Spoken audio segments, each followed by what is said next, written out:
and sorry for the technical hitch, but I hope it's sorted. So I'll be talking to you about perioperative pathophysiology revised and about hypovolemic shock. So this was the 2014 ESICM definition of shock. It's defined as a life-threatening condition generalized from acute circulatory failure associated with inadequate oxygen utilization. And as you are aware, the hemodynamic group, and I'm part of it, is you're going to revise this definition, and you'll be listening to the statements that will be presented tomorrow. And as you know, that there's cellular dysoxia, and it's associated with increased blood lactates. And we talk about hypotension is often present, but not necessary for the diagnosis. And we often look clinically at three clinical windows, and this is the peripheral window, the renal window, and the neurological window. And we have various types of shocks. And of course, you have different pathophysiology. But what's important to know is that they are not exclusive, and you may have different overlaps between different types of shock. I'm going to be talking to you about hypovolemic shock, which is about 16% of the shock that you see. The majority is the distributive or septic shock, but as I mentioned, there can be overlaps between the different types of shock. And the basic characteristics, as we all know, are different. In hypovolemic shock, the mainstay is the loss of the volume, because of which you have increased SVR, heart rate, and a drop in the cardiac output, and also in the oxygen saturation, central venous oxygen saturation.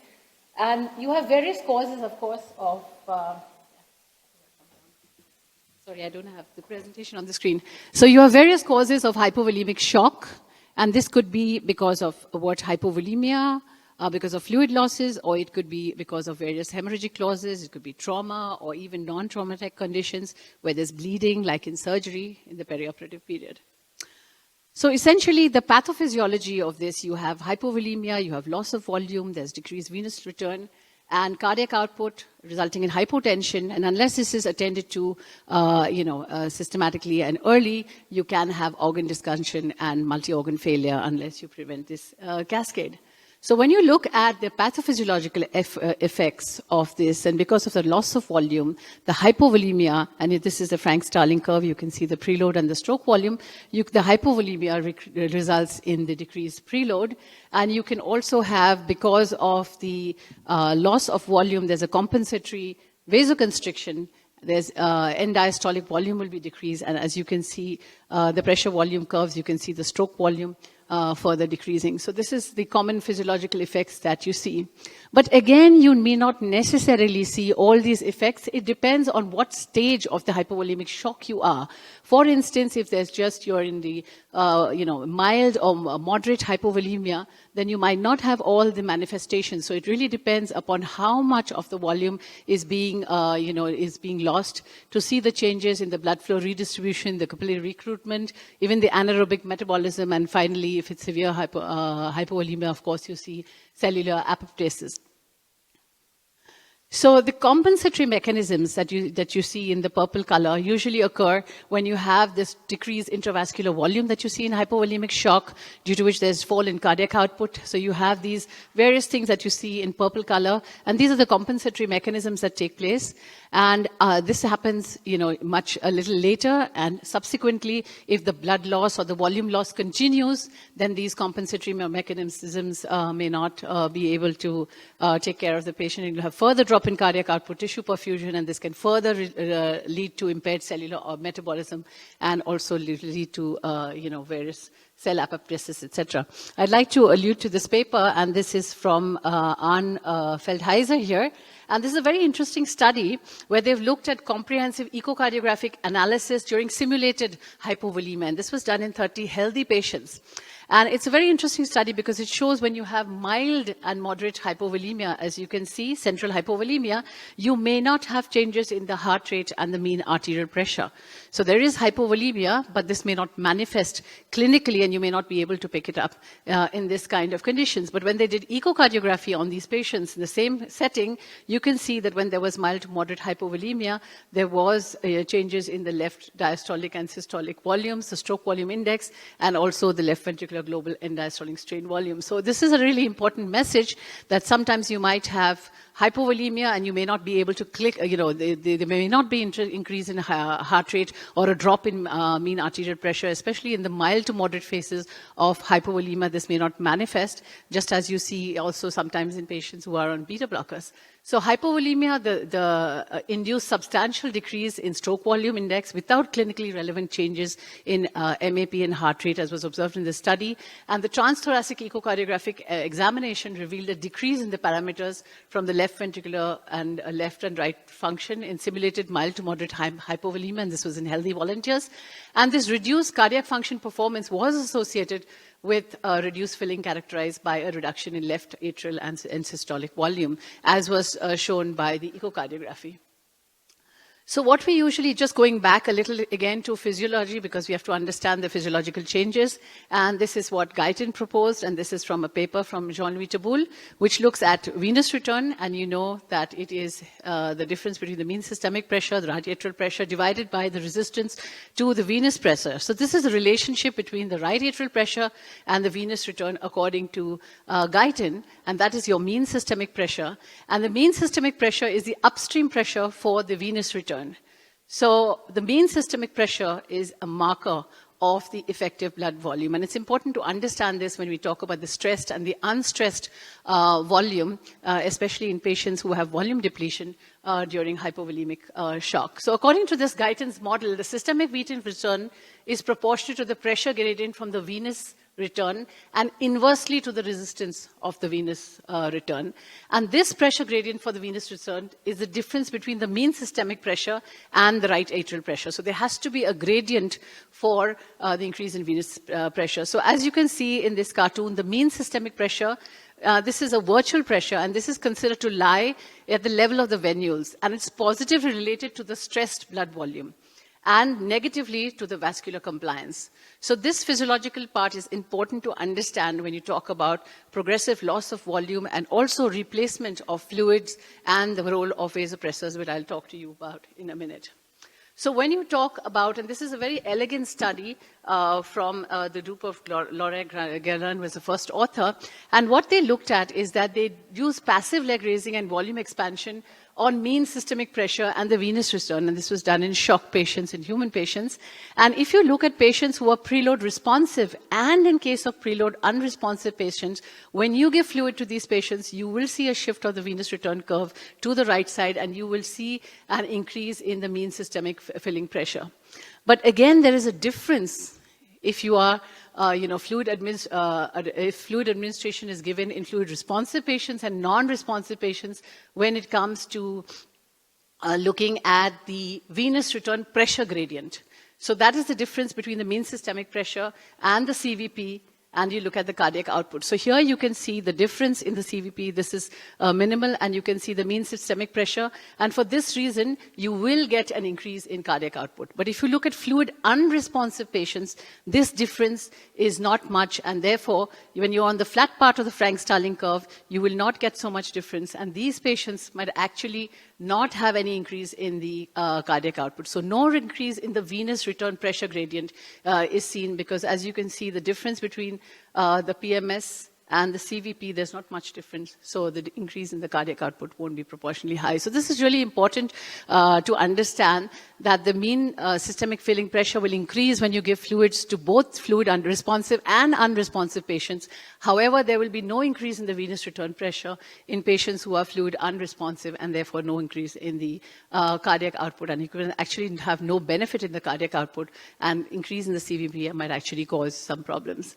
Now, this is another very elegant paper that has demonstrated the same phenomena when you look at venous return and mean systemic filling pressure. And this is you can see that both in patients a patient who's on the steep part of the Frank-Starling curve, you see the Frank-Starling curve in red, and when you see the steep part of the Frank-Starling curve, and you can see the change in the mean systemic filling pressure occurs in both the patients, even the patient who's fluid unresponsive, who's on the flat part of the Frank-Starling curve.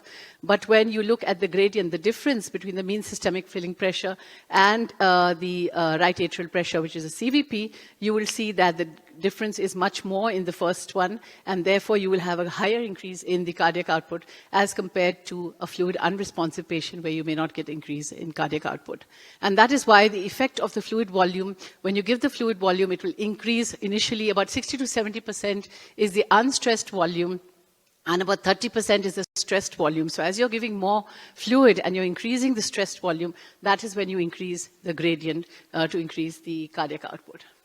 So what's important initially when you have a patient who has hypovolemic shock, you don't need to assess fluid responsiveness, of course, because it's very obvious that this patient is either bleeding or has fluid losses, and you have clinical signs, unless it is very mild to moderate hypovolemia, and you do administer fluid to this patient, you don't need to assess fluid responsiveness. Now, once you give a significant amount of fluid to this patient, you don't want to keep on giving fluid or blood to this volume to this patient, and that's when you need to know that is this patient still fluid responsive? Because if this patient is not fluid responsive, there's no benefit in giving further fluid to this patient, and you might actually cause harm to this fluid and in terms, to the patient. And that's why it's very important to assess whether the patient is fluid responsive or not. And this is not during initial resuscitation, as I mentioned, but subsequently after you significantly resuscitated the patient.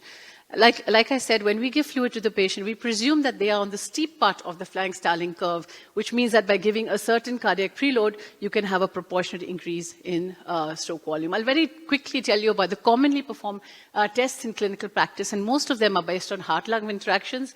The ones in red are the commonly performed and extensively studied tests: the tidal volume challenge, end expiratory occlusion test. We use pulse pressure variation, stroke volume variation, and also echocardiography. And these are all based on heart-lung interactions. And you have one test that is not based on heart-lung interaction that can overcome a lot of the limitations with the tests that are based on heart-lung interactions. And the ones that are marked in red are extensively studied and commonly performed in clinical practice. Now, if you look at these kind of changes, dynamic changes when you have an arterial waveform, I'm sure during mechanical ventilation, this is normal physiology. You will see these big swings in the arterial waveform, and this is more, pronounced in patients who are fluid responsive. And this is the principle that's used, of course, to calculate the pulse pressure variation and stroke volume variation, where they look at the difference in the pulse pressure, maximum minus minimum divided by the mean, and you get this kind of value on the ventilator, and that's the most commonly used pulse pressure variation and stroke volume variation, especially in the perioperative period in the operating room, where you can just eyeball the arterial trace, or you can just look at the pulse pressure variation, and you can say that this patient, and you can see it very well in the operating room in patients who are bleeding. But of course, these tests have limitations. They're most extensively studied, especially in the perioperative setting. But one of the most common limitations that you see in these patients are the use of low tidal volume. And as we know today, it's not only in the intensive care unit, but also in the operating room that we are extensively using low tidal volume, not only 6 ml, but we're even using lower tidal volume in these patients. So you have very good tests like PPV and SVV, which can tell you if the patient is fluid responsive. However, they don't work very well at tidal volume less than 8 ml per kg. So in our unit, we developed a new test called the tidal volume challenge, and we hypothesized that, okay, pulse pressure variation and stroke volume variation works very well at 8 ml per kg, doesn't work at 6 ml per kg. Don't throw a good test out, don't throw the baby with the bathwater. Why don't we try to transiently increase the tidal volume from 6 ml per kg to 8 ml per kg, and then look at the pulse pressure variation or the stroke volume variation? And this is the paper we published in the Critical Care Medicine. And this is a proof of concept study where we tried to develop this test. And I'll show you how easy it is to do this. So you can still use the pulse pressure variation and the stroke volume variation. And the cutoff values that we got were 3.5 for pulse pressure variation and 2.5 for stroke volume variation. So what you do is you transiently increase the tidal volume from 6 ml per kg to 8 ml per kg for 1 minute, and then you look at the pulse pressure variation. And after 1 minute, of course, you have to bring the tidal volume back to 6 ml per kg. And the delta, that is a change between the pulse pressure variation at 6 ml and 8 ml, if it is more than 3.5, this patient is likely to be a fluid responder. And for stroke volume variation, it's 2.5. I can show you very quickly how you can do this test. So this is the pulse pressure variation, and you can see this on the monitor. You just need an arterial line. You don't need any continuous cardiac output monitoring. And here you can see the patient is ventilated with 270 tidal volume, which is 6 ml per kg. You increase it to 8 ml per kg. So you've increased it from 270 to 360. And then you look at the pulse pressure variation on the monitor, and you saw you started with 8. As you increase the tidal volume, and of course you do this only for 1 minute, you will see an increase in the pulse pressure variation in patients who are responders. You only need an arterial line. You don't need continuous cardiac output monitoring for this test. And you can see the pulse pressure variation has increased from 8 to 10. It has become 13, and it has become 15. As I mentioned, you don't keep this for more than 1 minute. You have to reduce, you don't want to keep the tidal volume at 8 ml per kg for that long. So you have to reduce the tidal volume back to 6 ml per kg. And so we reduce it back to 6 ml per kg. And it's very interesting because you'll see the pulse pressure variation also falling. If you see you started with 8 pulse pressure variation, it became 15. 15 minus 8 is 7, which is more than the cutoff value of 3.5 for pulse pressure variation. So this patient is fluid responsive with a good specificity and sensitivity. And now this was a proof of concept study we did in our unit when we developed the test, but now you have more than 20 studies on this, and you also have a Chinese group that has recently done a meta-analysis already on this.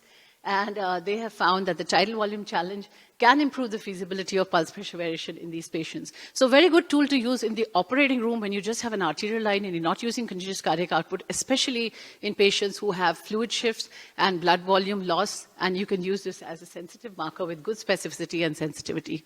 Of course, we have echocardiography. That's like, the stethoscope in the intensive care. It's sometimes difficult to do transthoracic echocardiography in coelomic surgery. We use transesophageal echocardiography if we're skilled to do that. And echocardiography is very simple to do. There's a learning curve, of course, but non-invasive, so quite good to do. And this is the largest study that has compared all the echocardiographic, variables. And unfortunately, the results, if you look at the various tests, so these are very simple to do. The results are not very good. If you look at the area under the curve, the best is 0.72. This is a French multicentric study that was published in Blue Journal. What's very interesting is that 2/3 of these patients were ventilated using low tidal volume. So unlike what people believe, even echocardiography, transthoracic, echocardiography does depend on heart-lung interactions and has the same limitations at the test like pulse pressure variation and stroke volume variation, which use heart-lung interactions. Then, of course, we have the end expiratory occlusion test, and this is a very smart test from the group of Xavier Monet. What you do is you just give an end expiratory hold for 15 seconds, and after giving this end expiratory hold, you prevent the next insufflation from occurring, and when you release the hold, you'll have a sudden increase in cardiac output, and this is more in patients who are fluid responsive. So an increase more than 5%. With a good specificity and sensitivity can discriminate between responders and non-responders. So these are all the tests very quickly. Sheila, and then, of course, we need to wind up. Thank you. Yeah, you have the passive leg raising. And this is just the predictors of fluid responsiveness. This is a meta-analysis of all the commonly performed tests. And you can see that most of the ones I've described have a good specificity and sensitivity. So this is just a summary of the tests that you could use. But of course, when you give fluids in a patient who is in shock and you're assessing fluid responsive, you also have to see in later shock when you're resuscitating the patients that there are no major risks of giving fluid, because even if their patient is fluid responsive, you will need to give vasopressors to these patients. Of course, fluids are not the only thing that you give. There's hemorrhagic shock, and there are 3 papers I would allude to in this issue of the JAMA, and they're on blood transfusion. One of them I was involved with is the input study that's just come. More than 3,000 patients, and 25% have received more than one blood cell transfusion. Wide variation in transfusion practices, but the most common triggers were hypotension, tachycardia, and increased lactate. And these are, of course, the 2 other trials, the cryostat trial, where they give cryoprecipitates to one group, and, usually we give the 1:1:1 ratio of platelets, FFPs, and PAC cells are given, and this is about 1,600 patients, and they show no difference. And even the RIBOA study that was done in the UK, where they used, the endovascular balloon occlusion in one group of patients, and these were patients who were getting exsanguinated, but they did not find any difference. So just to tell you a bit about, it's not just fluid and vasopressors, but also the effect of norepinephrine.